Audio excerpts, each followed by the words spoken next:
This has been an unseasonably warm December.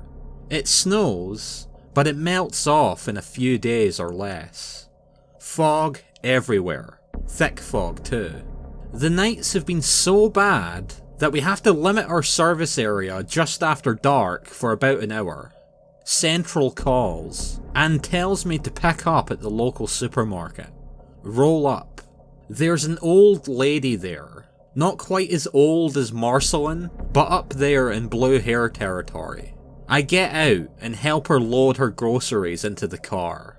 She waits politely as I load the groceries. I close the trunk and open the door for her to get in. She hands me her cane and slides into the front passenger seat. It's getting dark, and I have to take her out of town where the fog is very thick. I hand her her cane and shut the door. We get out onto the main route to her house, and the fog begins to get thicker. I turn on the fog lights, but they do little more than help me stay between the white and yellow lines, basically in my lane. Let's call her Vera. Vera leans towards the dash, squinting her eyes.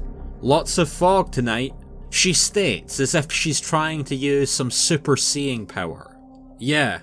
It's been like this for a week or so now, I reply, slowing down as we come to a bend in the road.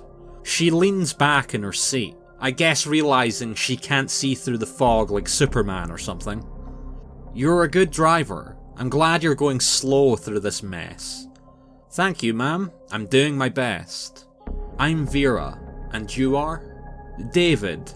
Most people call me Dave when I'm not in trouble, I reply sarcastically. The fog is so thick now, I can just make out my lane and literally nothing more, maybe 4 feet in front of the car. Thankfully, the GPS I keep strapped to the dash helps me stay on the road headed toward her house. We arrive at her driveway. I almost drive into the ditch turning into it though, because I can't see where the road is at this point.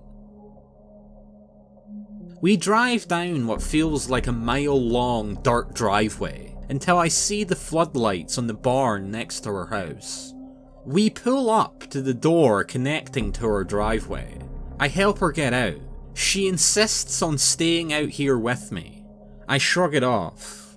I unload the groceries to just inside her door. We have a policy about going inside people's houses. I put the milk and the other heavy things on the counter for her, and explain not to mention it or somebody's gonna call me David. She laughs it off as I head to the door. I open the door, and her laughter stops immediately.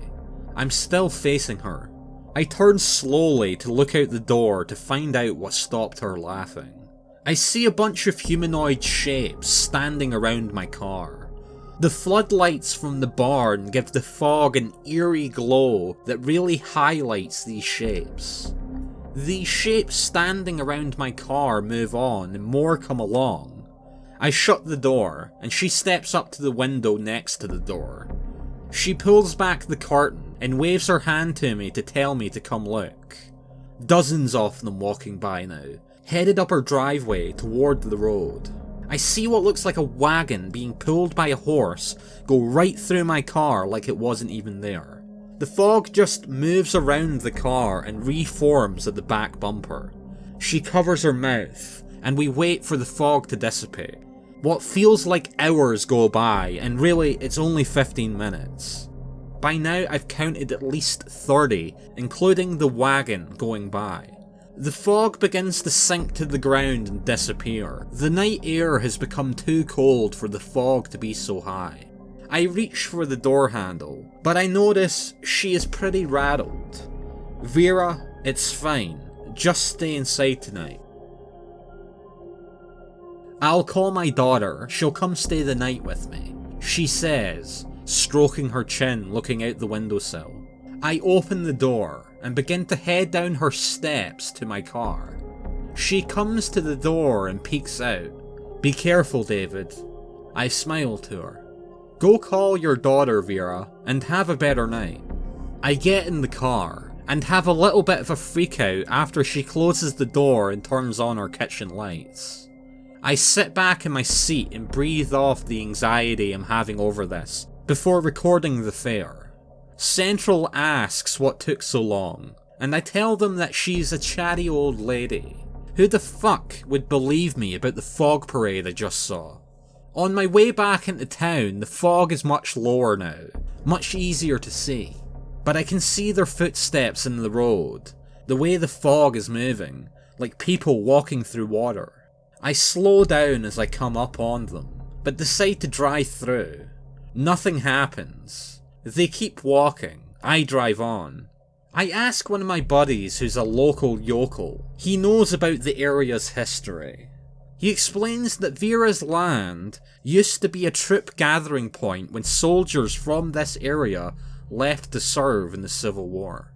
I ask why there, and he explains that her family used to feed and supply the troops leaving.